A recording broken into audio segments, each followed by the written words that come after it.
Sobrevivió al mayor cataclismo de la historia humana. Navegó durante 150 días sobre un océano que había engullido al mundo entero. Fue llamado justo, íntegro, favorito de Dios, y terminó su vida tendido desnudo en el suelo de una tienda, ebrio, maldiciendo a su propio hijo. Esta es la historia del hombre que salvó a la humanidad y no pudo salvarse a sí mismo. Para entender lo que sucedió en aquella tienda, primero necesitas comprender el mundo en el que nació Noé. No el mundo que imaginas cuando piensas en historias bíblicas. No el mundo de paisajes pastoriles, de pastores tranquilos y cielos siempre azules. El mundo de Noé era un lugar que la propia narrativa bíblica describe con una palabra devastadora: corrompido. El texto de Génesis capítulo 6 utiliza el término hebreo shachat, que no significa simplemente malo o imperfecto, significa destruido por dentro, podrido en su estructura, corrupto hasta el núcleo. La tierra estaba llena de violencia. En hebreo, chamás, una palabra que abarca el asesinato, la opresión, la explotación sexual, la crueldad sistemática. No era una sociedad con problemas. Era una civilización en colapso moral total. En ese contexto había un hombre. Génesis capítulo 6, versículo 9, utiliza tres términos distintos para describirlo. Tzadik, que significa justo o recto. Tamim, que significa íntegro, completo, sin defectos morales aparentes. Y más importante, caminaba con Dios. En el lenguaje bíblico, esa expresión no es religiosa en el sentido devocional. Es relacional. Significa que Noé vivía en alineación consciente con una realidad que todos a su alrededor habían decidido ignorar. En un mundo donde la violencia era la gramática social, él elegía otro idioma. En un mundo donde Dios se había vuelto irrelevante, él mantenía la conversación. El texto no dice que Noé fuera perfecto. Dice que era íntegro en sus generaciones. Esa calificación importa. En sus generaciones, es decir, en comparación con lo que lo rodeaba. No un estándar absoluto e impecable, sino un hombre que se negaba a disolverse en el entorno. Y esa distinción silenciosa, esa resistencia cotidiana sin audiencia, sin aplausos, sin reconocimiento social, fue lo que puso su nombre en la lista más corta y más improbable de la historia humana. Porque un día, Noé escuchó algo que ningún otro ser humano había escuchado. Una orden, una arquitectura de supervivencia detallada para un desastre que aún no existía. Y más que la orden en sí, escuchó la razón. Dios había decidido cerrar el ciclo. La humanidad había alcanzado un punto de no retorno. La creación sería reiniciada y 8 personas sobrevivirían. Pone en perspectiva el peso de eso. No estamos hablando de una advertencia de tormenta, de una evacuación de emergencia, de una zona de riesgo delimitada. Estamos hablando de un hombre de 600 años recibiendo la información de que todos sus vecinos, todos los miembros de su comunidad extendida, todos los rostros que había visto crecer, envejecer y moverse por la tierra, todos ellos iban a morir. Y él, por una razón que no era mérito acumulado ni superioridad moral, sino simplemente porque aún caminaba con Dios, sería salvo, junto con su esposa, sus 3 hijos y las esposas de ellos, 8 personas, en todo el planeta. La orden que llegó junto con ese peso no era abstracta, era arquitectónica. Construye un arca. En hebreo, tevá, la misma palabra usada para la canasta de juncos donde Moisés sería colocado siglos después. Una palabra que lleva la idea de recipiente de protección divina. Las medidas: 300 codos de longitud, 50 de anchura, 30 de altura. Traduciendo a la realidad física, estamos hablando de aproximadamente 137 metros de longitud, más grande que un campo de fútbol completo con los laterales incluidos. 23 metros de anchura. 14 metros de altura, equivalente a un edificio de 4 pisos. 3 cubiertas internas, compartimentos separados, una abertura en la parte superior, una sola puerta lateral y el material, madera de gofer. El hebreo es preciso, pero los especialistas aún debaten cuál especie exactamente sería ese árbol. Probablemente un ciprés o una variedad de madera extremadamente densa y resistente a la humedad. La madera sería recubierta de alquitrán, en hebreo, kofer, por dentro y por fuera. El mismo término, kofer, aparece más tarde en la Biblia con otro sentido: expiación, cobertura del pecado.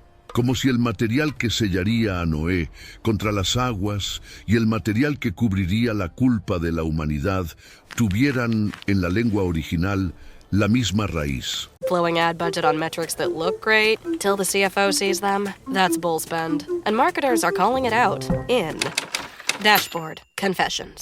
I remember telling my boss, it'll be good for the brand, when leads were slow. Yeah, it wasn't. Cut the bull spend. LinkedIn lets you target by company, job title, and more. Advertise on LinkedIn. Spend $250 on your first campaign and get a $250 credit. Go to linkedin.com/campaign. Terms and conditions apply. Tomorrow morning is knocking. Stock your fridge now. How about a creamy mocha frappuccino drink? Or a sweet vanilla? Smooth caramel maybe? Or a white chocolate mocha? Whichever you choose, delicious coffee awaits. Find Starbucks Frappuccino drinks wherever you buy your groceries. Noé no recibió un manual de ingeniería. No había astilleros cerca. No había precedente histórico para una embarcación de esa escala. La civilización de la época trabajaba con botes fluviales, con canoas de río, con embarcaciones de pesca. Construir algo con la longitud equivalente a un barco carguero moderno, usando solo herramientas manuales, madera bruta y fuerza humana, era una tarea que desafiaba no solo la técnica disponible, sino la imaginación colectiva de la época. Piensa en lo que eso significaba en la práctica. Derribar árboles del tamaño de edificios usando hachas de piedra o de bronce que se embotaban rápidamente y exigían reafilado constante. Transportar troncos que pesaban toneladas por terreno irregular, sin rieles, sin ruedas de carga, solo con rodillos de madera menor colocados bajo los troncos mayores y decenas de hombres tirando cuerdas en sincronía, encajar vigas de esquina sin tornillos de metal, solo con ensambles macho-hembra asegurados por clavijas de madera más dura, donde 1 milímetro de error en un ensamble podía comprometer toda la estructura encima de él. Secar la madera en el momento justo, ni demasiado verde, que se agrieta al secar, ni demasiado reseca, que pierde la flexibilidad necesaria para responder al movimiento de las aguas. Curvar las cuadernas del casco usando vapor y calor, proceso que exige paciencia milimétrica porque la madera calentada tiene una ventana estrecha de maleabilidad. Y después de esa ventana se endurece en la posición incorrecta para siempre. Y estaba la cuestión de las dimensiones verticales. 14 metros de altura, 4 pisos, levantados sin andamios de metal, sin grúas, sin elevadores de carga, madera levantada sobre madera, altura ganada en centímetros cada día de trabajo. Y cuanto más alta quedaba la estructura, más peligroso se volvía el trabajo en los bordes superiores. Una caída de 12 metros sobre madera bruta no era una lesión, era un final. Y mientras Noé comenzaba a derribar los primeros árboles, la primera reacción del mundo a su alrededor no fue miedo, fue escarnio. La tradición rabínica y los textos extracanónicos preservan ese detalle con consistencia. Las personas pasaban por la obra, veían a un hombre viejo construyendo un barco gigante en tierra seca, lejos de cualquier río o mar, y reían. Reían de forma contenida primero, luego abiertamente, luego con la crueldad específica que la gente usa cuando alguien insiste en una convicción que el mundo entero considera absurda. Décadas de trabajo, décadas de burlas. Y Noé continuaba. Porque el texto no dice que Noé se aisló esperando el día del juicio con ecuanimidad espiritual. Dice que era un predicador de la justicia. La segunda carta de Pedro, capítulo 2, versículo 5, usa ese término explícitamente. Mientras construía, hablaba, advertía, intentaba convencer, y durante décadas la respuesta fue silencio, indiferencia y risas. No hay nada en el registro bíblico que sugiera que una sola persona, más allá de la familia inmediata, tomó el aviso en serio. Ni un vecino, ni un amigo, ni un líder religioso de la época. Nadie. Necesitas medir el peso psicológico de eso. Décadas predicando sin resultado. Décadas construyendo algo que parecía una locura para todos a su alrededor. Décadas siendo el hombre extraño, el fanático, el excéntrico que oía voces y las llamaba Dios. Eso no solo moldea la fe, moldea la identidad, moldea la relación con el mundo, moldea la capacidad de confiar en otras personas. Noé entró en el arca cargando no solo provisiones y animales. Cargaba el peso específico de quien pasó décadas sabiendo algo que nadie quiso creer, y de quien estaba a punto de ver esa certeza confirmada de la manera más devastadora posible. Cuando llegó el día, fue diferente a lo que cualquier descripción popular habría preparado. La Biblia registra en Génesis capítulo 7 que los animales comenzaron a aparecer espontáneamente, de 2 en 2 de cada especie impura, de 7 en 7 de cada especie pura. No fueron capturados, no fueron cazados. Vinieron. El lenguaje del texto sugiere una migración dirigida, una convergencia que trascendía cualquier mecanismo natural identificable. Y Noé y su familia, 8 personas en total, entraron junto con ellos. Y entonces Dios cerró la puerta. Esa frase en Génesis capítulo 7, versículo 16, es una de las más densas del texto sagrado. Dios cerró la puerta, no Noé, no sus hijos, no un cerrojo o un pestillo descrito en detalles de carpintería. Dios cerró. Lo que estaba adentro se quedaría adentro. Lo que estaba afuera se quedaría afuera. La separación ya no era una cuestión de elección humana, estaba sellada por otra voluntad. 7 días después de que Noé entrara en el arca, comenzó la lluvia. Durante 40 días y 40 noches, la lluvia no se detuvo. Pero no era solo lluvia. El texto de Génesis describe 2 fuentes simultáneas. Las fuentes del gran abismo fueron abiertas y las compuertas del cielo fueron rotas. Agua viniendo de abajo y de arriba al mismo tiempo. Géiseres subterráneos estallando, mantos freáticos rompiéndose, acuíferos ancestrales emergiendo, mientras una precipitación sin precedentes caía verticalmente. La tierra no estaba simplemente siendo inundada, estaba siendo reconfigurada. Dentro del arca, lo que Noé y su familia vivieron durante esos 40 días iniciales y luego durante los 150 días que las aguas prevalecieron, es algo que el texto bíblico no detalla, pero que la realidad física hace ineludible imaginar. Una estructura de madera flotando sobre un océano sin horizonte, sin costa, sin referencia de dirección, solo agua en todas las direcciones, hasta donde la vista alcanzaba. El ruido constante del casco golpeando las olas. El olor de 800 animales viviendo en espacio cerrado. El movimiento incesante de la embarcación respondiendo a las corrientes. Piensa en lo que era la realidad cotidiana dentro de aquella estructura. 8 personas responsables de la supervivencia de representantes de cada especie animal conocida. Alimentación que debía distribuirse varias veces al día, en compartimentos oscuros donde animales predadores estaban separados de las presas por solo algunas tablas de madera.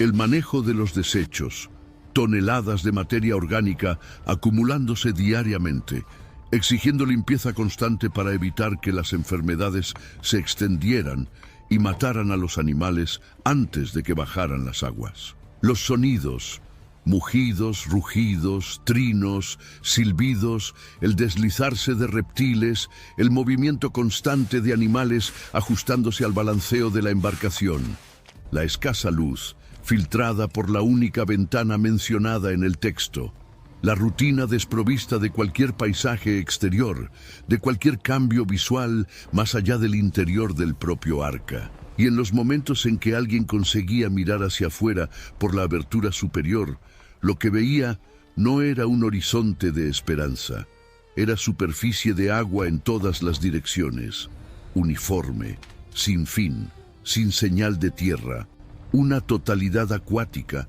que convertía el arca no en un vehículo de escape, sino en el único punto sólido en un universo que se había vuelto líquido.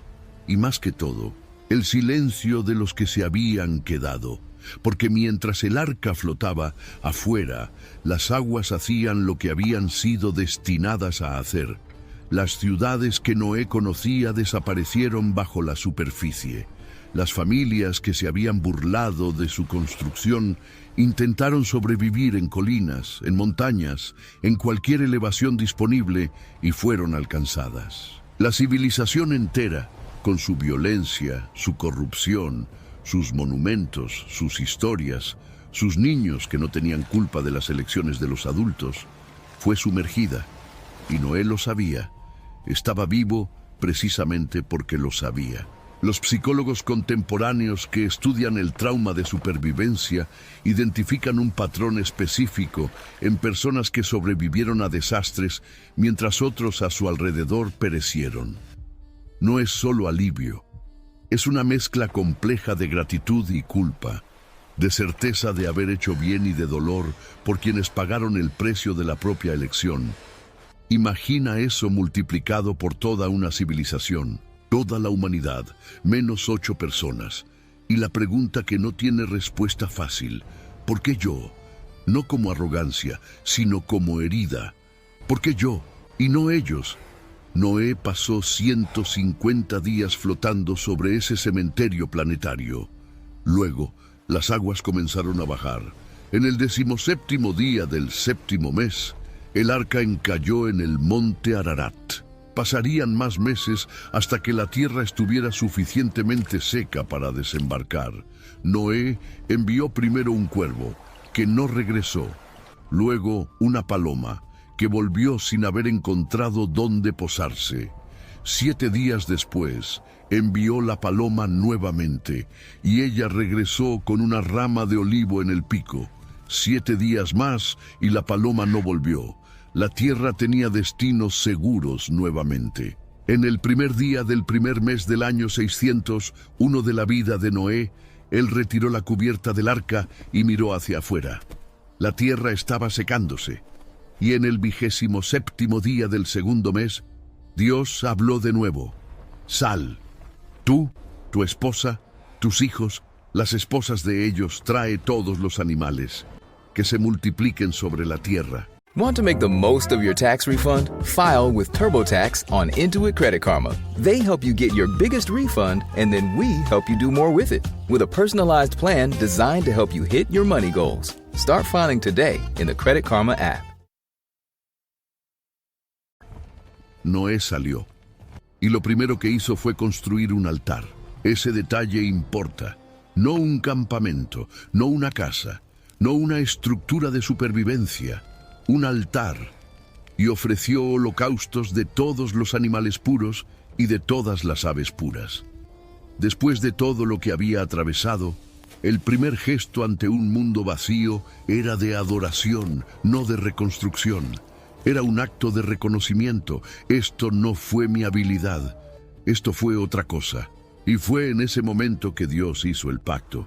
En Génesis capítulo 9, el texto registra el primer pacto explícito entre Dios y toda la humanidad. No solo con Noé, no solo con sus descendientes, sino con toda carne viviente sobre la tierra. La promesa: nunca más las aguas se convertirían en diluvio para destruir toda carne. La señal: un arco en el cielo. En hebreo, keshet, la misma palabra usada para un arco de guerra. como si Dios estuviera bajando el arma, como si la soberanía divina se estuviera comprometiendo con una contención voluntaria. Noé recibió bendición, recibió la orden de fructificar y multiplicarse, recibió autoridad sobre los animales, recibió permiso para comer carne, algo que el texto sugiere que no había sido explícitamente autorizado antes del diluvio. Recibió protección legal para su vida. Quien derramara sangre humana, por el hombre su sangre sería derramada. Un código rudimentario, pero el primer esbozo de un orden jurídico postdiluviano.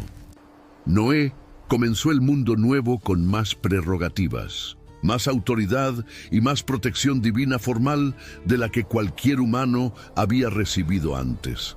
Y entonces plantó una viña. Ese versículo en Génesis capítulo 9, versículo 20, parece pequeño en la superficie. Noé, hombre de la tierra, fue el primero en plantar una viña. Pero el lenguaje hebreo guarda una capa que las traducciones suelen suavizar. El término usado para hombre de la tierra es Ish Hadamah, hombre del suelo, hombre de la agricultura. Pero el contexto temporal es importante. Plantó una viña después del diluvio, no antes, no durante la construcción, después del pacto, después de la bendición, después de haberlo recibido todo. La tradición rabínica debatió durante siglos si Noé erró al plantar la viña. Algunos intérpretes defienden que su primera prioridad debería haber sido plantar granos para la alimentación, no uvas para el vino. Otros argumentan que no había error en la viticultura en sí, sino en la prioridad. Un hombre con la misión de repoblar el planeta eligió como primer proyecto agrícola una planta cuyo producto final es el olvido temporal, porque eso es lo que el alcohol hace en el nivel más básico. Distancia, atenúa, crea una membrana entre la conciencia y el peso de lo que está almacenado en ella. Y Noé tenía mucho almacenado. Bebió el vino, se embriagó y quedó desnudo dentro de su tienda. El texto en Génesis no elabora el estado emocional de Noé. No dice si estaba deprimido, traumatizado, aliviado, eufórico o simplemente descuidado. Dice lo que sucedió. Estaba desnudo, inconsciente, vulnerable en el espacio privado de su tienda. Y entonces llegó Cam. Cam era el hijo del medio de los tres. Sus hermanos eran Sem, el mayor, y Jafet, el menor. Cuando Cam entró en la tienda y vio a su padre desnudo, el texto en Génesis capítulo 9, versículo 22, registra que vio la desnudez de su padre y salió a contárselo a sus hermanos. Esa frase en hebreo, Wayar et erbat aviv, es técnicamente simple, pero ha generado siglos de debate interpretativo. Ver la desnudez de alguien en el contexto del Pentateuco no es solo un acto visual pasivo. Levítico capítulo 18 usa exactamente esa expresión para describir relaciones sexuales prohibidas. Algunos estudiosos argumentan que el texto de Génesis está usando un eufemismo, sugiriendo que Cam cometió algo más grave que simplemente mirar. Otros interpretan literalmente, Cam vio al padre ebrio y desnudo, reconoció la fragilidad y la humillación del hombre más poderoso que conocía, y en lugar de cubrirlo con discreción, fue a narrar lo que había visto. En cualquier interpretación, la acción de Cam llevaba una violación. Era exponer donde debía cubrir, era narrar donde debía callar, era aprovecharse, aunque solo fuera simbólicamente, de la vulnerabilidad del padre. Sem y Jafet hicieron lo contrario. Tomaron una manta, la pusieron sobre sus propios hombros, caminaron de espaldas hasta la tienda y cubrieron a Noé sin mirarlo. El lenguaje del texto es deliberadamente detallado. Caminaron de espaldas, no volvieron el rostro, cubrieron. Donde Cam había mirado y narrado, ellos actuaron sin ver. La discrepancia entre los tres hijos en aquel momento ante un padre caído definiría el destino de naciones enteras. Cuando Noé despertó de la embriaguez y supo lo que Cam había hecho, el texto registra que habló. Y lo que salió de la boca de Noé, el hombre que había sobrevivido al fin del mundo, el hombre sobre quien Dios había puesto el pacto del arco iris, fue una de las secuencias más perturbadoras de Génesis, una maldición y dos bendiciones. La maldición no recayó sobre Cam directamente, recayó sobre Canaán, hijo de Cam. Maldito sea Canaán, sea siervo de los siervos de sus hermanos. Noé no maldijo al hijo que lo había expuesto, maldijo al nieto. Y eso es perturbador precisamente porque viola cualquier noción simple de justicia. ¿Por qué el hijo paga el precio de la falta del padre? Los estudiosos de la Torá han identificado múltiples capas en esa pregunta. Algunos argumentan que Canaán fue mencionado porque era hijo de Cam y también estaba presente en la tienda y puede haber sido participante activo de la transgresión. Otros sugieren que Noé, como profeta, no estaba enunciando un castigo personal, sino una realidad que veía desenvolviéndose en la línea genealógica de Cam. No estaba fabricando un destino, estaba leyendo una trayectoria. El hebreo Eved Avadim, siervo de los siervos, es la construcción superlativa de la lengua hebrea. No es solo servir, es la más completa de las sujeciones. Y sobre Sem, Noé proclamó bendición. Bendito sea el Señor, Dios de Sem, y Canaán sea su siervo. Sem sería el linaje del pacto divino. Y sobre Jafet, que Dios extienda a Jafet, que habite en las tiendas de Sem, y Canaán sea su siervo. Jafet sería bendecido con expansión territorial. Esas tres proclamaciones, dichas por un hombre desnudo que acababa de salir de un estado de inconsciencia alcohólica, moldearon el mapa etnográfico del mundo antiguo como ningún otro pasaje bíblico. Los capítulos 10 y 11 de Génesis, conocidos como la Tabla de las Naciones, mapean el despliegue de esos tres linajes. De los 70 nombres registrados en esa genealogía, 26 descienden de Sem, 30 de Cam y 14 de Jafet. Esos números no son abstractos, son los bloques de construcción de civilizaciones identificables. De los descendientes de Sem vinieron los pueblos semitas, los hebreos, los arameos, los asirios, los persas, los árabes.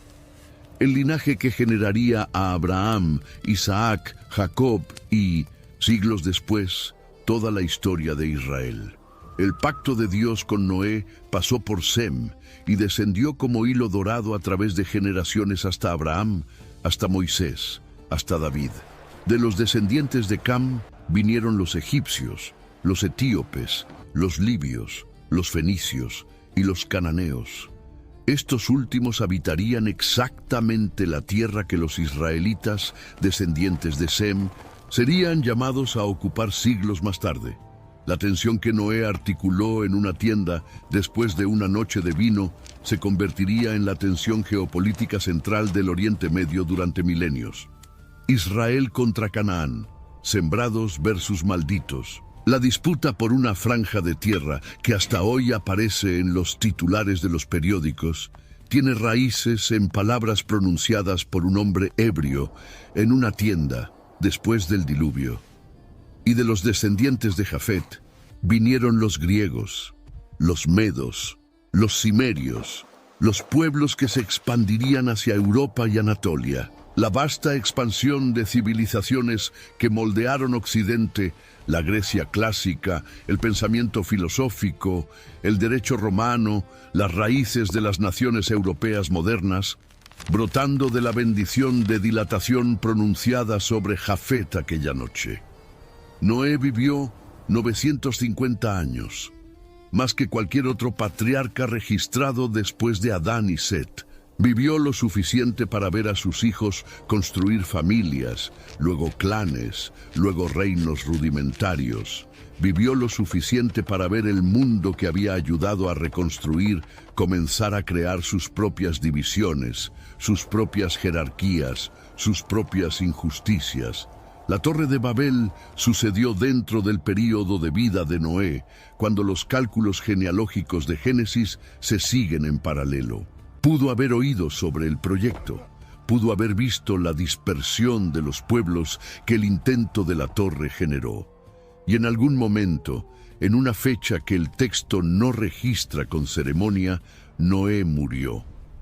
El registro bíblico cierra su vida con la misma sobriedad con que cierra la de los otros patriarcas. Todos los días de Noé fueron 950 años y murió.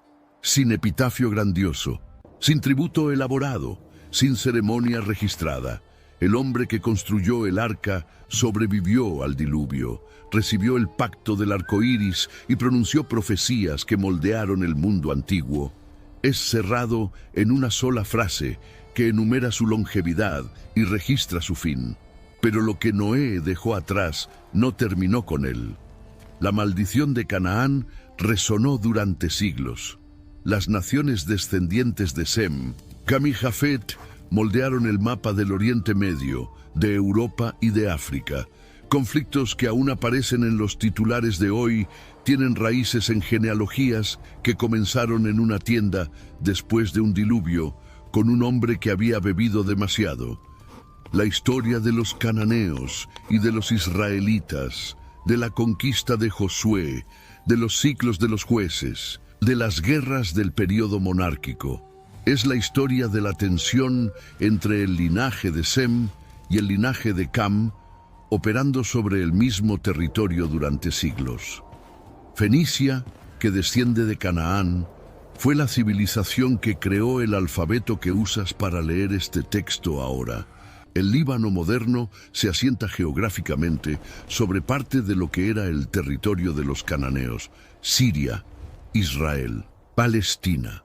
Cada disputa territorial, cada negociación de paz que fracasa, cada línea de alto, el fuego que desplaza poblaciones, todo esto se sitúa sobre la misma franja geográfica que la profecía de Noé tocó. Y hay otra dimensión de esa herencia que la historia registró con una crueldad particular. En el siglo XIX, algunos intérpretes cristianos y políticos usaron la maldición de Canaán para justificar la esclavitud de personas de origen africano, argumentando que Cam era ancestro de los pueblos africanos y que su maldición legitimaba la servidumbre. Esa interpretación era textualmente equivocada. Cam no fue maldecido, Canaán lo fue, y geográficamente imprecisa, ya que los descendientes de Canaán habitaban el Levante, no el África subsahariana, pero fue usada, y esa distorsión específica de un texto bíblico como instrumento de opresión racial es ella misma parte del rastro histórico que aquella noche en la tienda de Noé dejó en la conciencia colectiva humana. Porque así es como funcionan las palabras cuando son pronunciadas por alguien con autoridad profética en un momento de fractura. Superan la intención original. Son releídas en contextos que el hablante nunca pudo imaginar. Son usadas para justificar lo que nunca fue justificado. Y generaciones pagan el precio de palabras dichas por un ancestro que no sabía que estaba inaugurando una herencia de milenios. Noé no era un profeta en el sentido clásico. No había sido ungido como los profetas posteriores. No había escuela profética. No había tradición de interpretación establecida, no había otro profeta que contrarrestara o contextualizara lo que él dijo.